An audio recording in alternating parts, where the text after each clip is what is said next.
It's the Jaye and Thomas podcast, an hour of commentary on today's top stories, current events, or just life in general.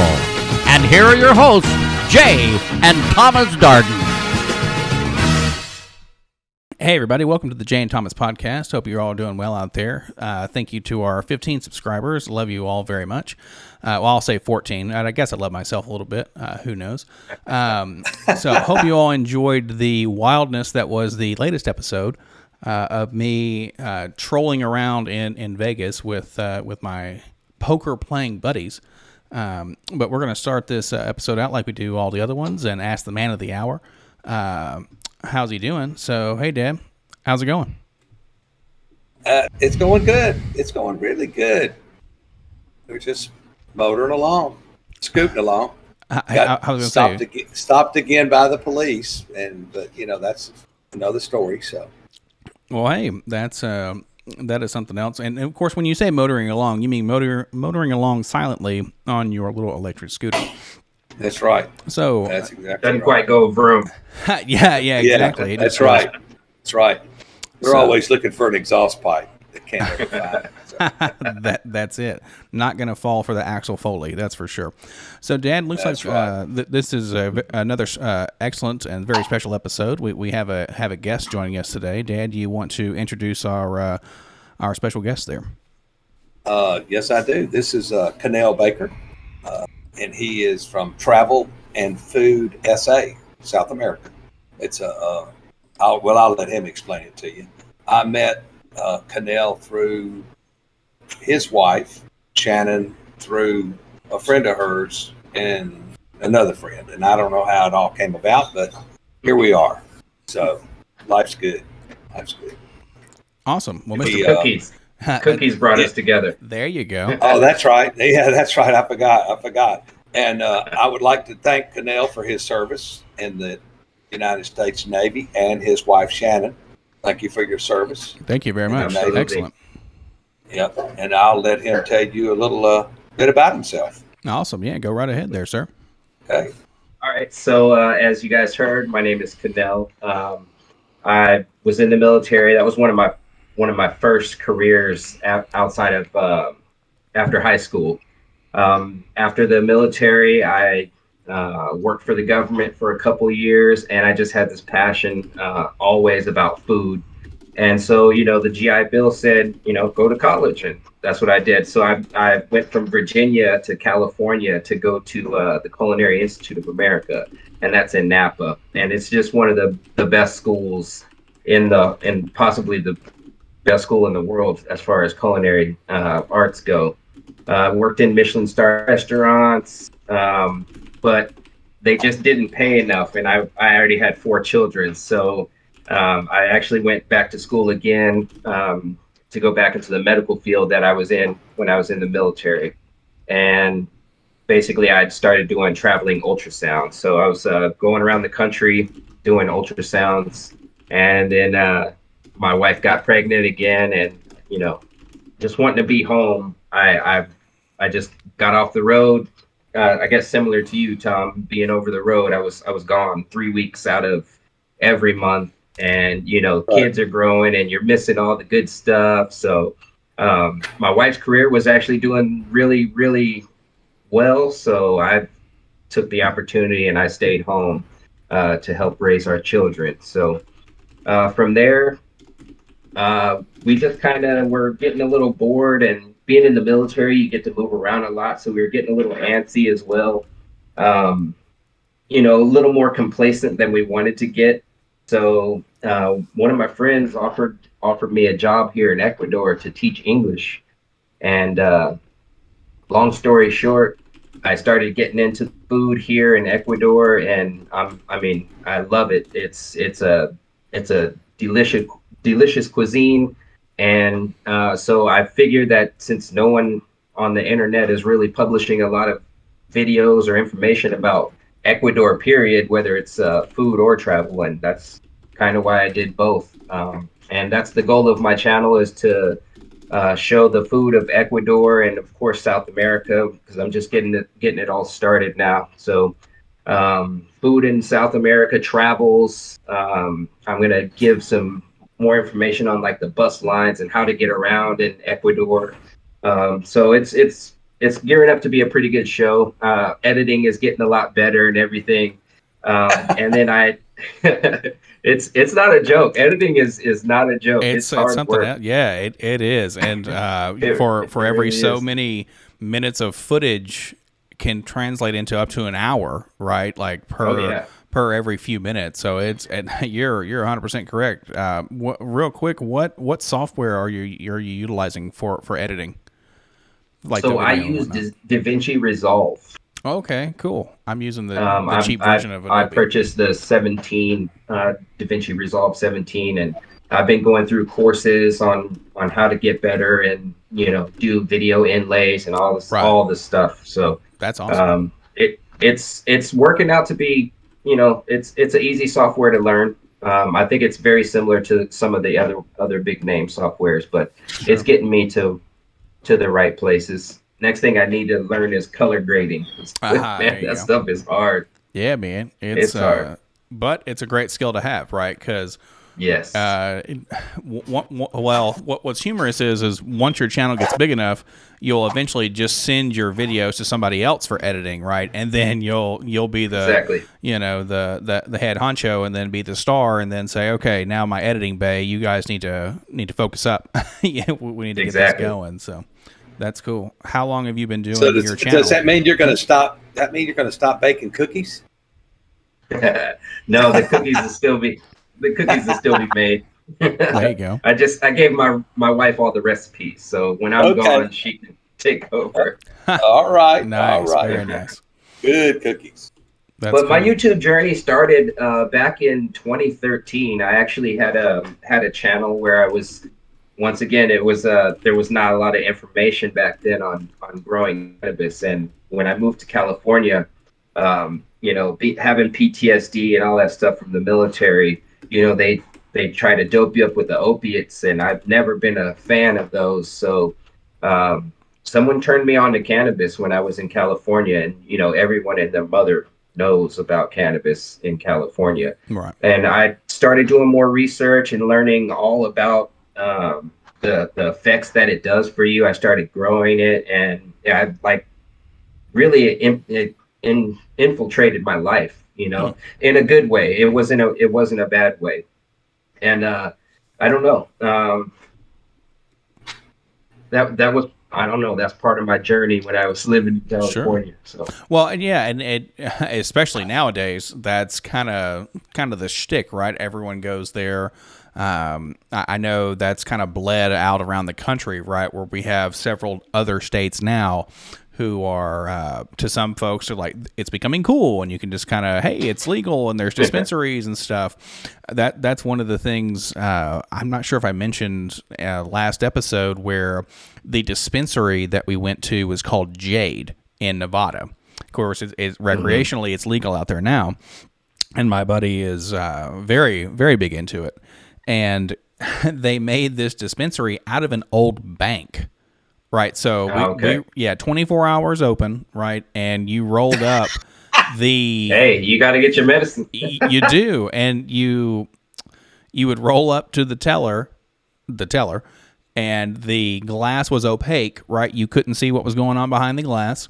They had deals 24/7. Oh yeah, drive-through. You'd straight up be like, "Here's your Happy Meal," and then boom, you're ready to go, man. Like you would have thought us driving up there in that slingshot, just ready to take on the world, man. It was it was something else, and it's like I've heard it's in office buildings. This was an old bank that was retrofitted to be a dispensary. I mean, of course, like it being a bank was actually pretty smart, right? Because it's locked down. You got your vault for all the cash that you can't put in your bank. Exactly. It's just it was wild for sure. So, but that's pretty cool. Is the scene down in Ecuador still like as big as it is in certain states up here, or is it a little different? They are now like implementing new laws. I'm pretty sure it's decriminalized. You can have up to like 10 grams or something like that. Gotcha. You're not allowed to grow it.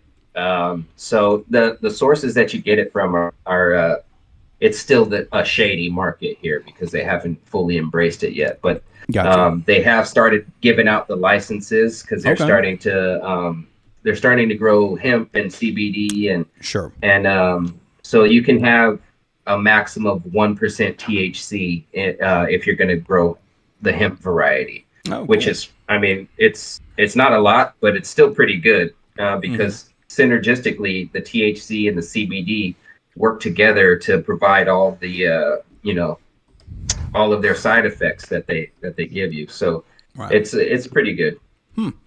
Wow, that'll be a very interesting endeavor when I head down there. Probably not this time, but next time. Dad will just have a full forest around his house. That's all fenced in and stuff. Like you won't even be able to see the dogs and everything. He has regular cookies and he has adult cookies. Okay.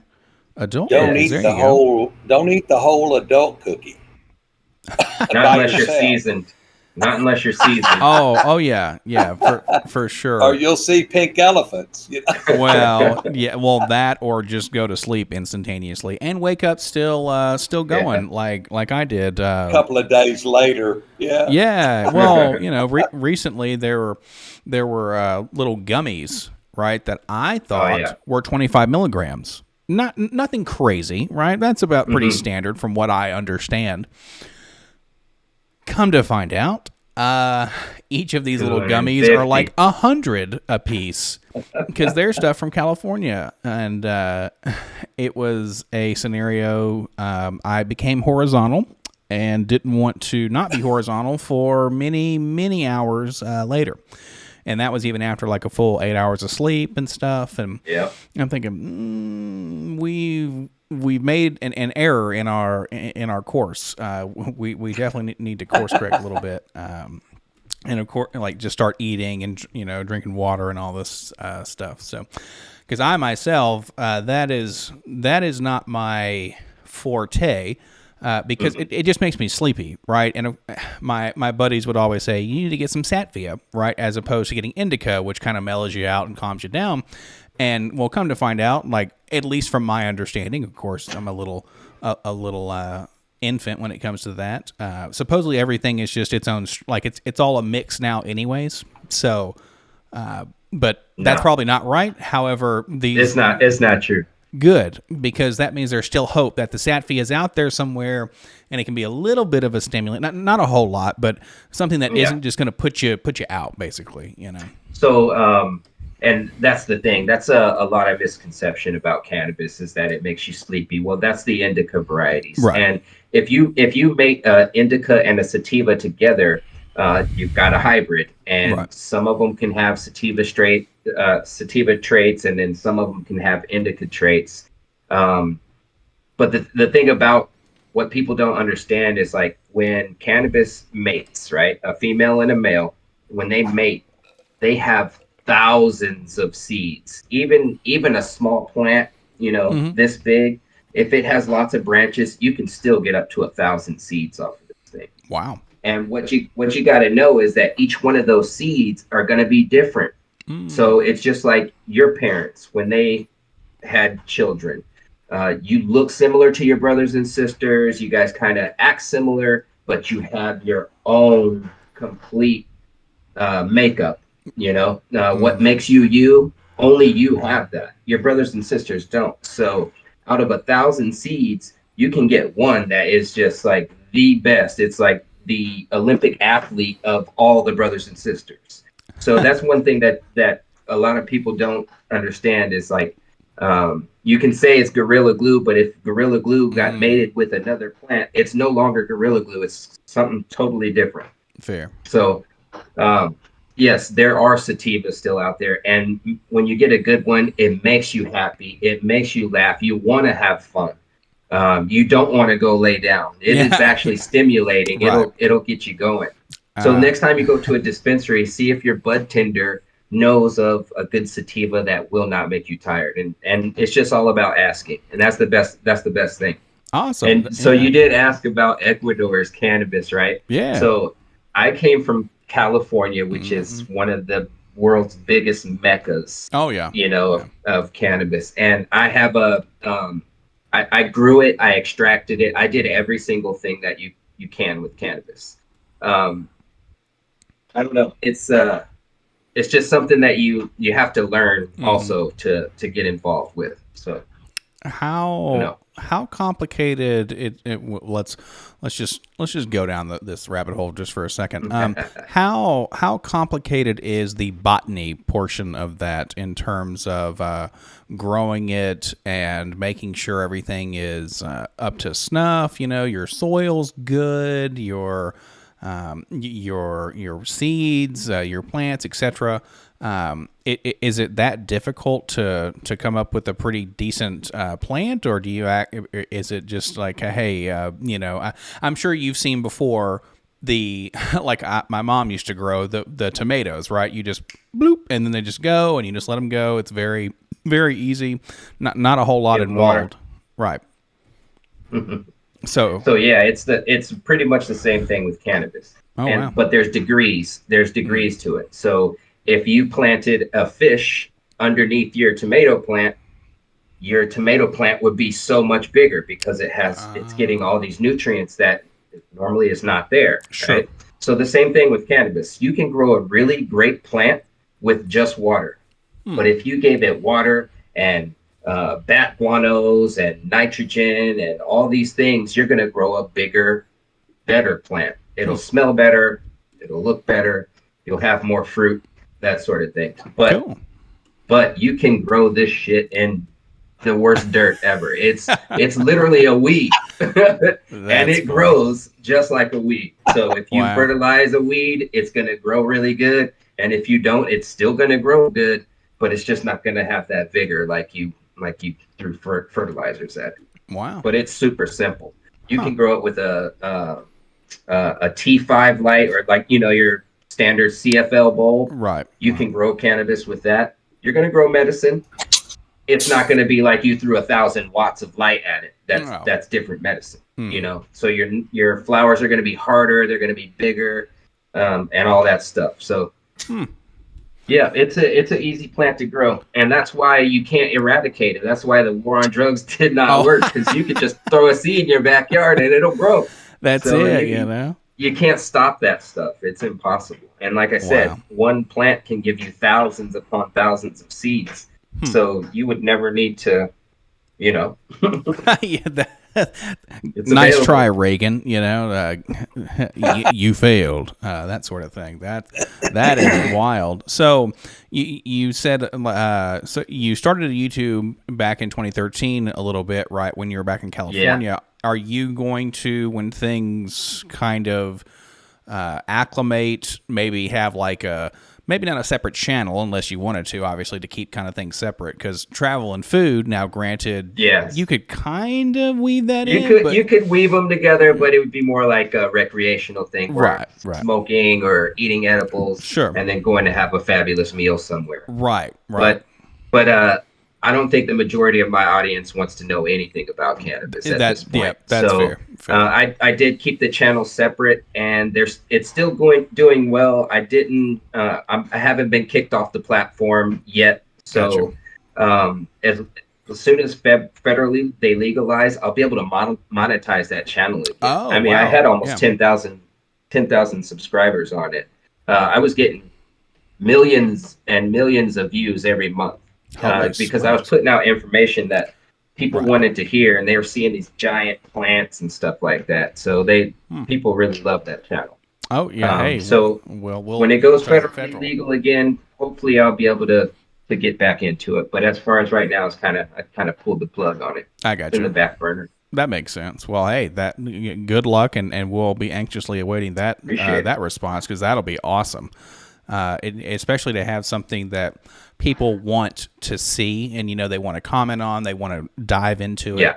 That's something that's pretty awesome. So with your travel and food, I think I saw videos. I just took a quick little peek at it a little bit, where that's gone maybe a year back ish, maybe a little bit longer. So riddle me this: what has been your favorite meal that you tried within that year? because I'm about to head down to Okay. Ecuador, right? So it's something where, you can give me the skinny because I would love to go down there and just be wild. I mean, I'm enjoying. I'm a basic bitch, right? I'm enjoying the empanadas at the mall, because it's just different, right? It's just different kinds of food. So, what's been your favorite so far? Okay, so I've been to the mountains and the coast, mostly on the coast. So if I had to pick one dish, it would be seafood in cocalo, and it's basically a bunch of seafood that they mix in a coconut sauce. It is just unbelievable, That's awesome. unbelievable. But if you're not an adventurous eater, there's a lot of things that, like when you go to the mountains and stuff, like the guinea pigs and the grilled intestines, that stuff. I'm not sure if you're into that, but they have that as well. Well, so that was one thing. Well, when I say I'm basic, it's only been the things that I've been exposed to so far. Because like squid, sushi, that sort of thing, I'm all about trying something once. Now, what I enjoy is completely different. I might try something and say, yeah, I'm good. Or if it moves, I'm not sure if you've ever seen it's a thing over in Asia. Of course, it could be other places as well. When they have the octopus or the squid laying in the bowl, and they put soy sauce on it, and the salt stimulates their nerves, and it starts moving. And I'm like, all right, we're gonna have to get this out of here because my food. The only thing it needs to move is from the plate to my mouth. It's alive. Well, and some people they're all about it, and hey, more power to them. That's more food they can eat. Now, I really wanted to try guinea pig, but I didn't know that when we first went down there, it is up in the mountains, like you said, up near Quito and up north a little bit. So that's something where one day we'll have to brave the journey up to the mountains and stuff and try to get that. But supposedly it's decent. It's kind of tastes like dark meat to my knowledge. There's some sort of gaminess in there. Gotcha. But it really lends itself to the chicken rabbit type of texture, in my opinion. So I got a funny story.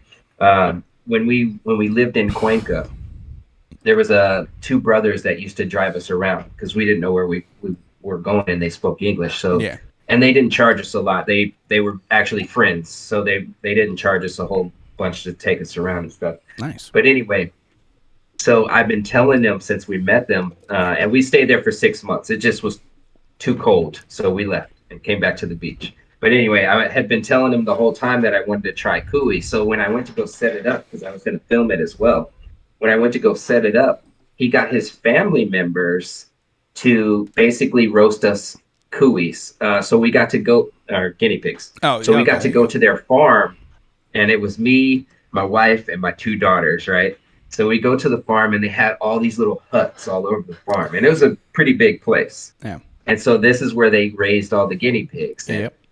So in this particular town, they pick a family every year for this festival, and the family grows all the guinea pigs, and then they roast them off for this. It's like 200 people. Anyway, so my daughters are sitting there playing with these little animals. I'm like, you don't want to do that. You don't want to do that. So they're playing with them for hours. I'm talking, there was five different houses of these, and they're different size, giant ones. There's little babies, and of course that's what they love. There's the little babies. Yeah.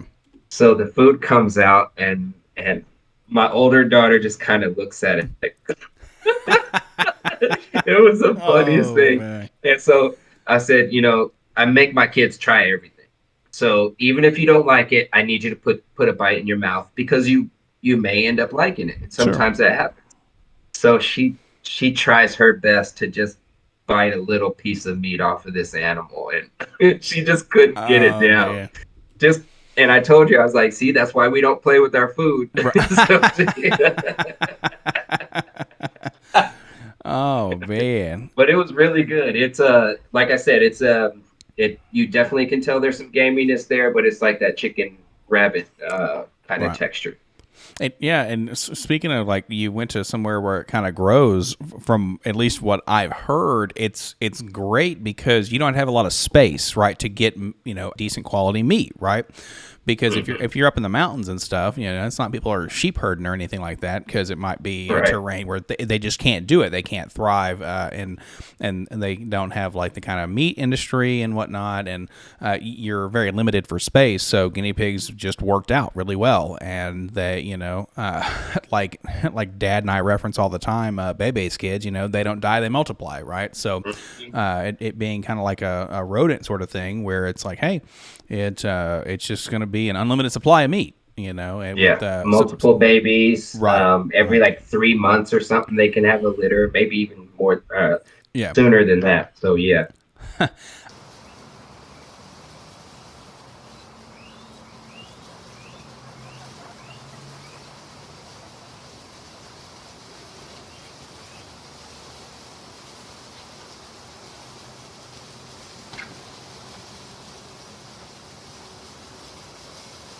Corazón para quererte y vida para vivirla junto a ti.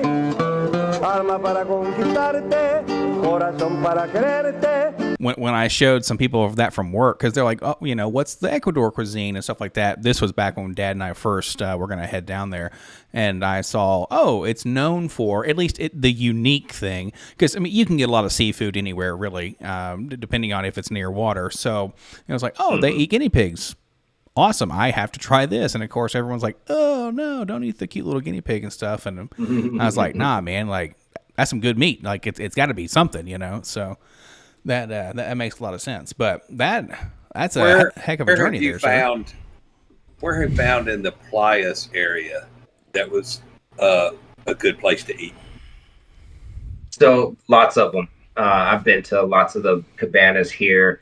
And I'm not afraid to eat the food. A lot of people, like, especially people from Playas, they'll say, don't eat at those places because it's not clean and all this other stuff. And I've never gotten sick from anywhere. And one thing that Anthony Bourdain used to always say is, if there's people going there, like if there's locals there eating there, that's some of the places that you want to go to. Is because, they're not going to be poisoning their local customers. So they do have clean procedures. It's just not as thorough as we have in America. Sure. But lots of places. There's lots of places to go. And whenever you're ready, we can actually. I want to take you to this breakfast restaurant. We could go anytime this week if you want. Oh, nice. Okay.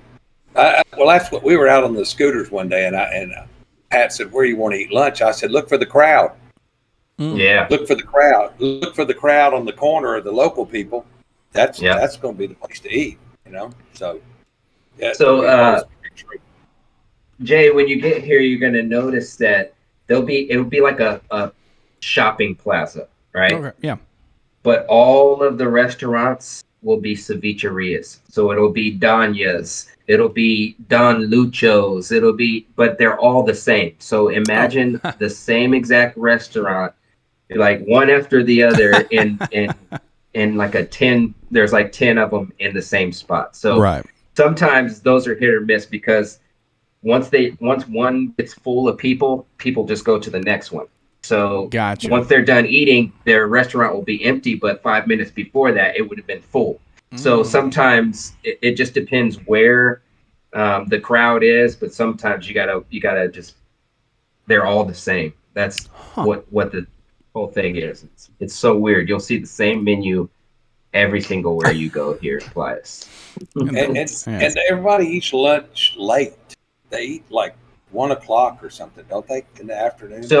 So they typically you won't be able to find lunch after about 2:30. So typically from like 11 or 11:30 to 2:30 is the lunchtime. So any time between there. But if you go closer to 2:30, your food is not typically, it won't be as fresh and everything because that's the lunch rush food. Yeah. So if you go toward the end of the lunch rush, you're not going to get the best food. And that's like anywhere. Right.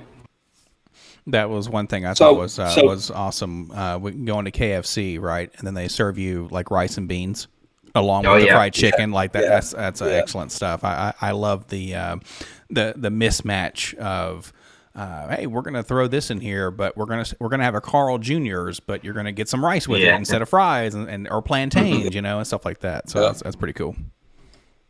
Yeah, and the chicken at KFC tastes just a little bit different than it does in the States.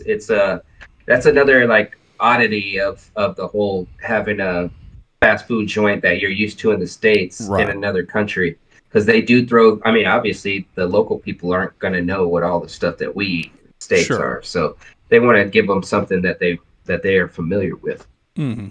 Just like if you go to, say, I was in Virginia. So a McDonald's in Virginia doesn't sell grits, even though Virginia's the South. But if you go to Georgia, you can buy grits at McDonald's. But you can't do that in Virginia or in Kansas, where I'm from. California, where I was, like, it's like certain areas will have a specific thing on the menu that others don't. Oh, yeah, for sure. I was up in Kentucky recently because, of course, Tennessee is the South. However, just regional food things is, I understand that. I was at a hibachi restaurant up in Kentucky recently, and they put this like ginger infused mustard on everything. Mm-hmm. The rice, the meat, the vegetables and stuff. It's just not what I was used to. And of course, I enjoy ginger. I do put it in quite a bit of, or many of foods that I eat. And I know that the flavor's in there, but they were just drenching this, like all their items. And I'm thinking, I really hope I like this. And of course, it wasn't my cup of tea. So in the end, I'm like, I'm going to eat a few bites of this. Okay, to-go box, please. We need to figure this stuff out. So. What we're gonna say? Usually that ginger sauce at the hibachi is pretty good. So somebody wasn't doing something right. Well, I think it was just my preference, right? Because I'm going up there wanting like spicy rice, which is like this chili sauce, and then it's a certain kind of yum sauce where everywhere you go, that's completely different. And I don't even know if they serve that there. Like I can't recall. All I knew was, you're going to get this. You're going to get this ginger mustard kind of sauce that's bright yellow, and they just put it over everything. And I mean, it was just the same as though people down here, of course, our yum sauce, I'm sure, is just filled with sugar, but they, we're in the South. We drink sweet tea, stuff like that silliness. But it was just like where we would ask for extra yum sauce or whatever, they up there were asking for like almost buckets full of this ginger sauce. So just very, very different based on region. So that makes sense. Okay. Yeah. And you've got 8 brothers and sisters? Yes. One of my brothers isn't here with us anymore, but yes, I'm the last of 9 children. Big family. And how was that? How was that growing up? Were we fighting over the food or? No. We always had plenty of food. That was one thing that we always had, was plenty to eat. But no, we didn't fight much. I guess it's because how we were raised. My mother didn't play around. So if we were fighting, then we would have to fight mom, and nobody wants to do that. So no, we were taught to love each other and share and everything else. Sometimes, obviously, nobody's going to always get along. So there was sometimes you would get into little, quarrels with your brothers or sisters. But I was the youngest. I was the baby. So I kind of like watched everybody and how they interacted with each other. And I kind of learned how to do that, so that I like to keep the peace. I'm the baby. So that's, and what's funny is they always thought that because I was the baby, I got all these special privileges. It wasn't that. It was because I knew how to act, because I watched all my brothers and sisters growing up. Yeah. So it was just something that I had to do. But no, we had a great childhood, and we were all real close. We're still all really close right now. So. That's cool. Very cool. Yeah. I have one brother that's 5 years older than I am, and we fought every day. I mean, we fought every day. Yeah. So. Well, that's fair. It's just how it is, I guess. Yeah. You never fought with your sister, right? Yeah. Okay. Well, it was a scenario that, I have one sister who I was around a lot, but she was 10 years older. It was, I mean, she still is, right? She's 10 years older than me, and it was a scenario that she was more of a, in a lot of a lot of instances, a babysitter more so than like a sibling, right? Because she already, and just like you, I watched how she acted and then said, okay, don't do that thing, because we saw the fallout, of how that went down and everything. So I do feel I was fortunate in that regard, and it was more so like not fighting, just more probably me being a bit of a brat, and then it was like, oh, okay, cool. And Oh she's like, no, not you. Hey, no brat. I'll be down there in 2 weeks, man. So watch yourself. Yeah, be careful, right? Yeah, you be careful. Yeah, that's it. Well, the bag of goodies might just end up having to stay up here if you give me too much. Yeah, that's a real threat right there. Oh no, I'm not worthy. I'm not worthy. It's a real threat. You know what I'm saying? There'll be one fewer peanut butter jars. I was going to say, don't keep my peanut butter from me. No. That's we actually found good peanut butter here. The only thing is they don't put as much sugar, so it's a little saltier. Right. But it's not the $6 jar that's this big of Jif. You know what I'm saying? Yeah. So nice. If you need to know that one, I'll send it through WhatsApp or something. Show you what it looks like. Okay. Awesome. Because my kids love freaking peanut butter. They're always eating it, and so it just took us 8 months to learn that. Oh yeah, this peanut butter is just as good, just doesn't have as much sugar, which is great. Yeah, exactly right. You can find a better alternative, and if it's cheaper and they grow to like it, then you're good to go. So it's just something about American products here. It's just they're super expensive. But I heard that the new president did some restructuring of how the things are taxed, and I believe you can order things from the States now. But I haven't gotten the full information on that yet. That'd be awesome. And meaning order it, because you could order stuff from the States now, but you pay a 12% tax on it once it comes through, and then sometimes it sits at the at the import thing, and you have to pay a daily fee for them to storage it. It's a mess, but I think all that's getting ironed out, and we'll at least be able to order things, even small things, which are great. You used to have to pay a lot, and now you don't. I mean, a year ago we paid how much was it? I think it was like $140 something to send a package to the States of just paperwork. It was just for our visas. Wow. And it cost $140 freaking bucks. And it was just paper. So yeah, they I think they're changing it now, so we might have less mules that we have to deal with. That's it, Yeah. So I finally found the masseuse guy that I used the last time I was here to do the massage. Well, I've been having a problem with my right leg, and my right ankle and foot have been swelling. Well, I sleep with the bed elevated a little bit, and I try to walk around a little bit and try to keep my feet elevated. So I went over there, I guess it was the day before yesterday, Tuesday or Monday, one of the days. And, it's one of those where you knock on the door and they slide the thing open and go side-eye, and then he shuts it, and then he opens it up and lets you come in. And he got to pushing on my ankle. Of course, I came up out of the chair when he started pushing on it. And he said that he gave me some detox medicine. And he said, you need to put 10 drops of this in a glass of water like 3 times a day and drink it in the water. And it'll help detox your system. He said, because that's what's making your foot swell. And all he did was grab it and then pushed on it with his finger, and he knew exactly what was wrong with it. And I was like, yeah. So I started that this morning. So we'll see if I don't, lose my leg or something. So. Well, you see a lot of that around here. I don't know if you've noticed some of the limbs missing. Yeah, I don't want to be. I don't know if a shark got that while they were out there fishing or what. But yeah, I don't want to be a part of that. Wow.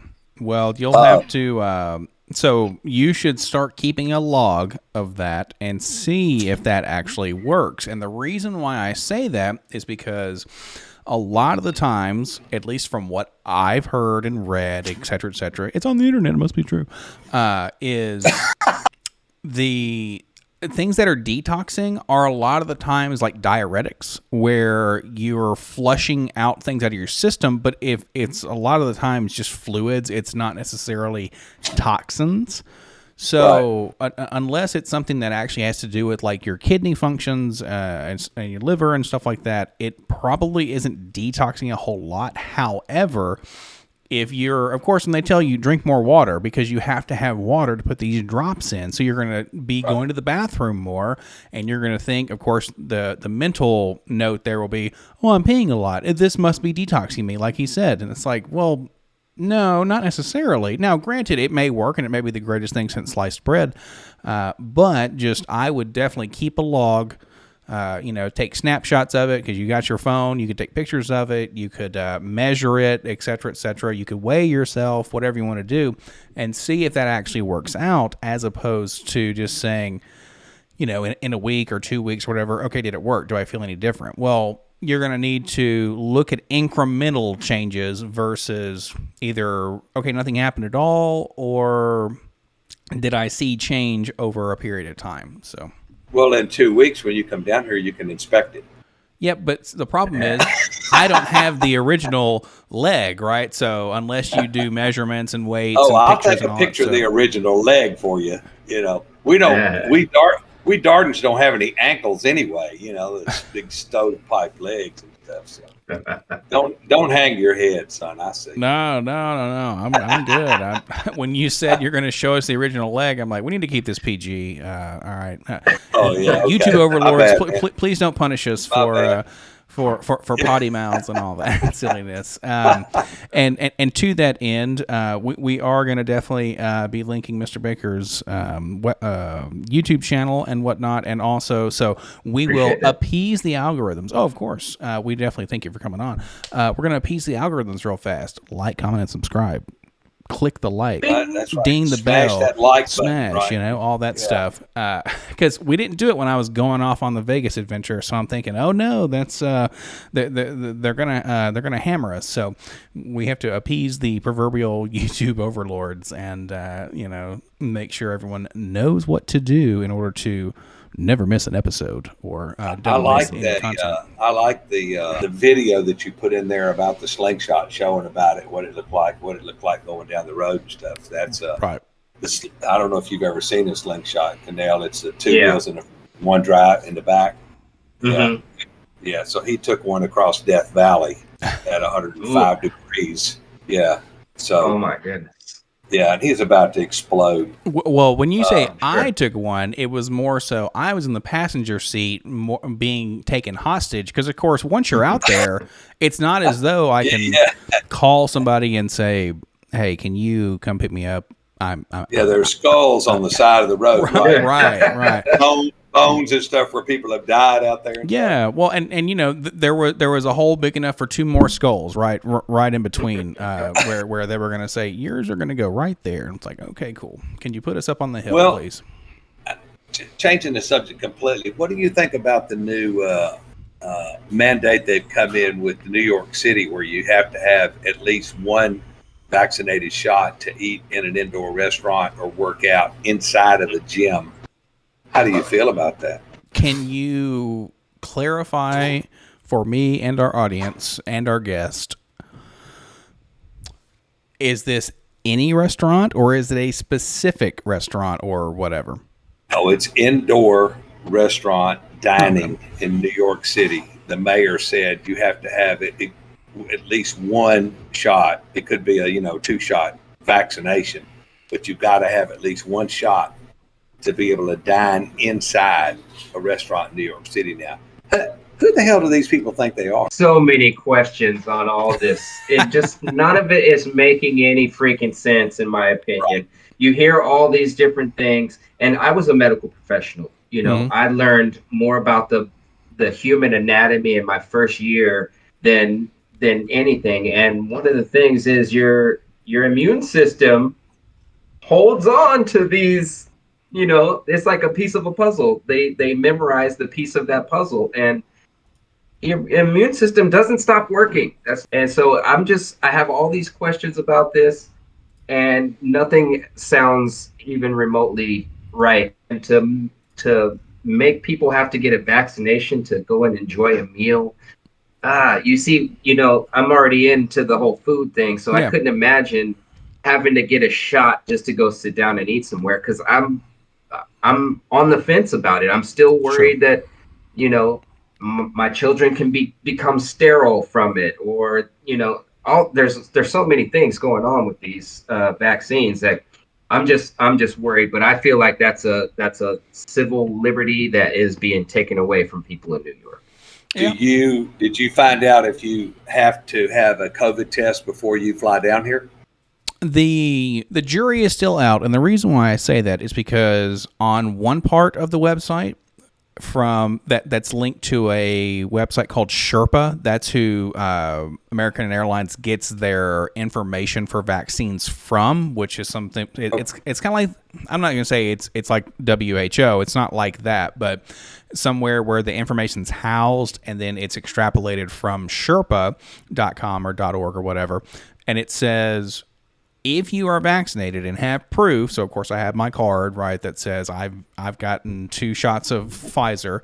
We are not just Viagra. And it'll be, it's like, cool, I can show this to you, and then they'll leave you alone. Like, they're going to do your temperature, laser your head or whatever, which is fine. Sure.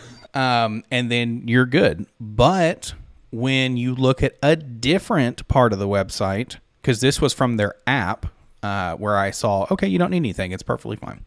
When I looked on their website, as I was entering in my known traveler number to get TSA, it says you got to have a test for the whole thing, there and back, each airport, etc. So the information is conflicting, and it's something where I'll have to go and talk to people there basically and say, hey, look, like, you're sending mixed signals, and I don't know what information you want me to go off of, because now, granted, a test is free and the rapid test is fine and blah, blah, blah, but I have to go out of my way to do that. And I have to go over a weekend because I work that Monday before I head down there on Tuesday.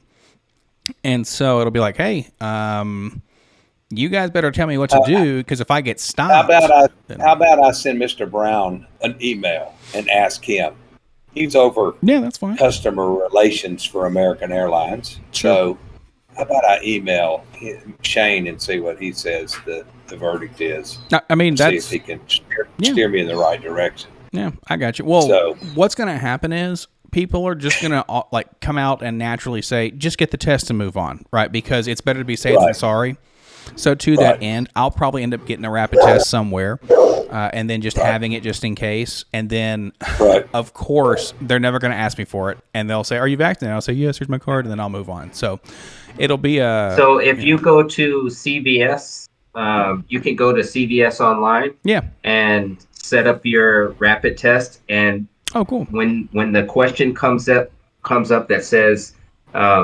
have you been exposed to someone with COVID? Just click yes, and then they'll give you an appointment right away. You actually swab yourself, so you don't have to crank that thing all the way up into your sinus cavity. Nice. You can just do like this, and they take it, and then like an hour later, you'll get an email that says you're either positive or negative. But my suggestion is to have everything printed out, whether it's your vaccine cards, make sure you have a printout of that. And then, of course, your rapid test. Because I used my phone, and it was a pain in the ass. They made me email it to someone there, and now they got my email address. But anyway, they made me email it to someone there, and then they had to print it up in order for me to move on. But that was not until I got from Florida to here. Oh, right. Yeah. So just have a printout. I do suggest that. Yeah, Dad if said... If they let you on the plane at all, do you get American Airline news feeds? You talking to me? Yes. No, the mouse in my pocket? No. American news feeds, no. Nothing. They've canceled 3,500 flights in the last 3 days or something ridiculous because they don't Yeah, have Spirit the staff. Yeah, they don't have the staff, or they don't have the planes, or they don't have this and that. And I said to self, well, y'all better have that shit worked out before the 17th of this month. Right. Yeah, know they what I got 2 weeks, so. I don't foresee them having trouble getting from Miami to here because Sure. they probably don't have that many flights.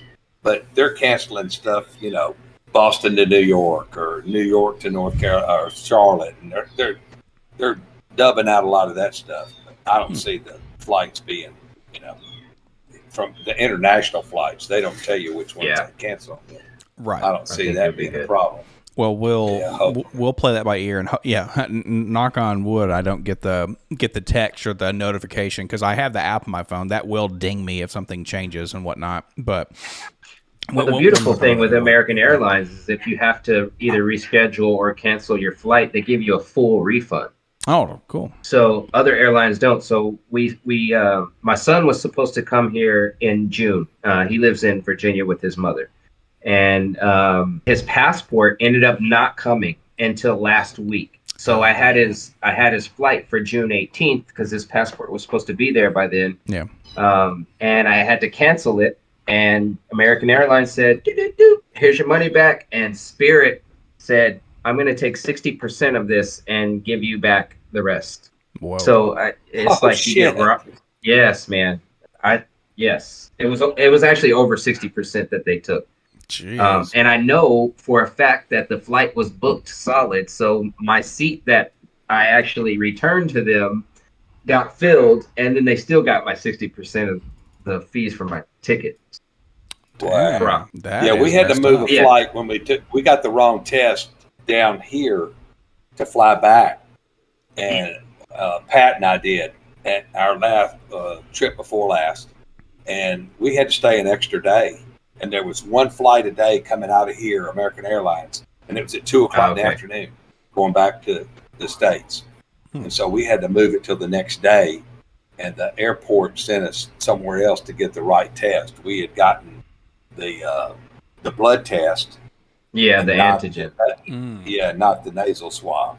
And I'm like, oh man, that was a crazy day. Doesn't the blood test, isn't that like for sure? That's what I've always known. Right? Yeah. That one test, it seems as though it's a lot more valid than sticking that crap up your nose and then saying, "Oh yeah, it's there," versus, "Oh, my blood's not going to tell you more information about me or more pertinent or relevant info." But yeah, that's something else. Harkening back a little bit to Dad doing a wild segue, like a 90-degree turn. Is it bad, or what do I think? Like, at least what do I think about someone saying, "Hey, you got to be vaccinated to go into this place"? Okay. I don't think the government should control that sort of thing. If the restaurant itself wanted to say, "Hey, hold up, we'd rather you be vaccinated in here than not," totally fine, because that's the free market economy, right? You can say no based on any information other than if it's like bigoted or whatever. But if it's a government-controlled thing, not the biggest fan, right? Because to that end, it's when does that stop, right? When can they at that point say, "All right, no restaurants, movies, grocery stores, whatever," churches. Right, churches, anything and everything, they're going to have control over, and it's a scenario where that's a slippery slope, and you've already got people fleeing states where they don't like how things are being ran, which of course is one of the greatest things about living in the States, right? You can move around a little bit if you don't like something, but now, of course, my liberal friends, Pops just popped out. We'll keep rolling and see if he comes back in a minute. My liberal friends are going to tell me basically, the government tells you to wear a seatbelt. The government makes you have mandated this, that, and the other, right? They're gonna roll on and say, well, the government controls all these things. Why not this? And then it's something where I don't know if they fully grasp where you're going to eventually say control, and it goes on and on and on. And then you're going to say, well, they control everything anyway, so what's the point? Well, that's when you have a really big problem, right? Yeah. If they're going to control too much. You're just willing to give up your liberties like that. Exactly. Oh, they're going to do it anyway. Let them do it. No, it's not the attitude you should have. Yeah, exactly. But as far as my opinion on that, I wholeheartedly respect the opinion of the restaurant owner. Obviously, I'm in the industry. Sure. And if they don't want you in their establishment, they don't have to serve you. And I'm all for that. I'm all for it. But yes, the whole government coming in and saying that it's mandated, I feel like that's where I want the line drawn. But I would fully respect someone saying, nope, I don't want to serve you because you don't have what makes me feel safe. And that's what it boils down to is they want to feel safe in their establishment. And who am I to argue with that it's your establishment? It's like me telling you that I'm coming into your house and saying, let me in and feed me. You know what I'm saying? Right. It's same thing. You want to feel safe. Yeah. And if that's what makes people feel safe, that's one thing. But I think the mask shaming and all that other stuff that people are going through, I feel like that's just going a little too far. If you don't want to wear your mask, don't wear it. It's your risk, Yeah. And if you get vaccinated and wear your mask still, that's up to you. It's your freedom of choice. You do what makes you feel safe and comfortable. Yeah, I agree. And it is something that it's funny you talk about mask shaming because, of course, whenever Dad and I have these kind of conversations, I end up taking a little bit more of the liberal side of things, just to more have a difference of opinion, right? So then we can kind of go back and forth a little bit, because I agree wholeheartedly that if you want to wear a mask forever, go for it. There's Asian countries that have been doing it for decades, been doing it for right? Oh yeah, for a long time, right? And it's something that it is what it is, and just let them do their thing, because them doing that doesn't affect me in the slightest right now. Exactly. I might do it based on everyone else is doing it. Okay, cool, I'll become part of the proverbial herd there. But if people want to do it, awesome, because that's not affecting me in the slightest. Where. Yeah. If it's something like a vaccine, I'm vaccinated, but that's more because I wanted to make sure that I could hang out with my friends and family and whatnot, and then hopefully not make them ill or not pass something along, or even to that end, and I'm old enough to where if there's any sort of complications and stuff, I can say, okay, fine. Like, it's going to take me regardless, so whatever.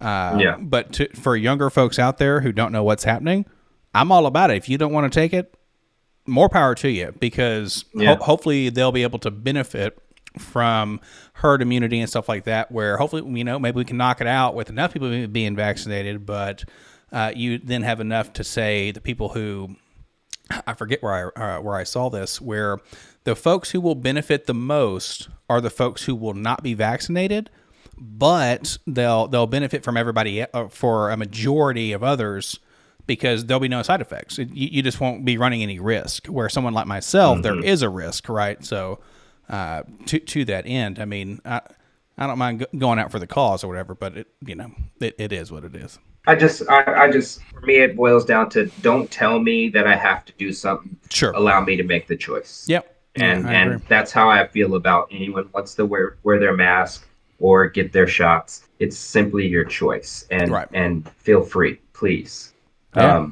So my wife, she's an anti-vaxxer, anti-masker. She's into that whole thing. Not to the point where she's shaming people, but it bothers her really bad. Yeah. But we were in Cuenca, which is it's a more sophisticated city, closer to what you would find in the United States as far as wealth and cleanliness standards, all that stuff. Gotcha. You find that in this city. And so a lot of the people, you would not see anyone walking down the street without a mask. That's not something that you see. But here, my American family, we're walking down the road, none of us are wearing our mask, and every single other person is. and it makes me want to put my mask on because I don't want to look like the asshole American. And that's exactly what I told my wife. I was like, I just don't want to be the asshole American running around without their mask. We're the only ones, So I put the chin diaper. So as long as it's on my face, I feel good. That's it. Gotta have the chin diaper. That's good stuff. Got a delivery here. Needs a signature. Oh, okay. Oh, hey, if you're gonna come any closer, would you mind wearing a, chin diaper? Oh, sorry. Well, and I just flew, of course, out to Vegas, and of course they make you mask up on the plane the entire time. Well, they wouldn't let you have, because I wear a bandana normally if I need to mask up, because it's much more comfortable for me, and I feel as though it's cloth, it covers my entire face, right? It shouldn't be a big deal. Well, then they give me a cloth mask, and I'm thinking, this doesn't change anything, and it's just more uncomfortable because of my fat head. Right, it kept pulling on my ears and stuff, and that was just the most uncomfortable thing in the world. This cloth mask that I know it's a one-shot Johnny. It's going to be useless afterwards because I'm not going to wash it and everything like I would the bandana and stuff. And it's just it's funny that they make you do that sort of thing, and it's like we're all breathing recirculated air for like 4 hours. And I'm like 6 inches away from somebody, not 6 feet and everything. And it's just, to me, it just seems like a little bit of shenanigans because, the mask is going to stop some particles, but to that end, it doesn't stop everything. And we're in this plane just recircling the same air. And I know those filters aren't good enough from what I've heard and read. So it just seems kind of goofy to me. You have your mask across your face, right? Oh, yeah. And you take a really deep breath in. Can you feel the air coming through where your mask is touching your nose right here? So up here and even down here. Oh, yeah. Yeah. So they're not effective. You can't say that they're effective because if you're breathing in and the air is going in through here and not through the mask all the way, you're going to get it. Yeah. It's still going to happen. So it just bothers me that you even have to wear the thing at all because none of them are sealed. Nobody's wearing a sealed mask like a true respirator. Yeah. Like painters use or something like that. Those are true seals. Those are gonna stop you from getting something. But when the air is coming in all these places, I watched this video. This guy had put one mask on and he was outside. And there was snow on the ground, so it was super cold. And he breathed out, and all the steam came out this way, not through the mask. Right. So he puts another one on.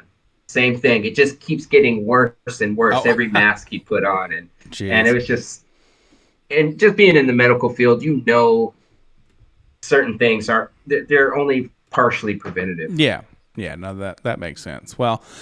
And with that being said, it looks like our companion there just kind of popped out on us. So it's now become the Jay and Baker podcast there. So happy hour over at your dad's place. He can freaking invite me. That is funny. Well, so. With that being said, we've hit our hour mark. We've covered some excellent stuff. We do really appreciate you coming on to the podcast. Absolutely. Yeah, thank you very much. Make sure you send us your links and whatnot, and we'll get some stuff thrown on there because that'd be super cool. We need to see if we can set up when I get down there. We'll have a like a food review with us being guests on your thing coming down there, and then we can do something on site. That'd be pretty cool.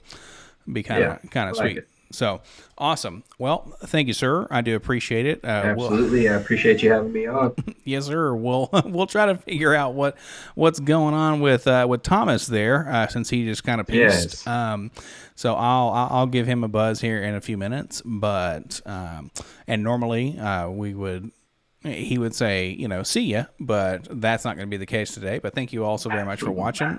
Make sure you like, comment, and subscribe to both the channels. It'll be a growing network of Ecuadorian fun, food and travel and discussion. So, there you go. The shirts. Do you have any sort of product placement yet? Like any shirts or hats or anything like that? Gotcha. No, I was thinking about all that, but being here, and I know you could do all that stuff remote. I just wanted to get a little more buzz on my channel before I did anything like that. Awesome. Very cool. Very cool. Well, and yeah, and you'll have to send us some links when the federal regulations catch up correctly, so we'll start being subscribers and watchers of that stuff. So awesome. Thank you also very much for watching the Jaye and Thomas podcast with special guests, and we will catch you all next time.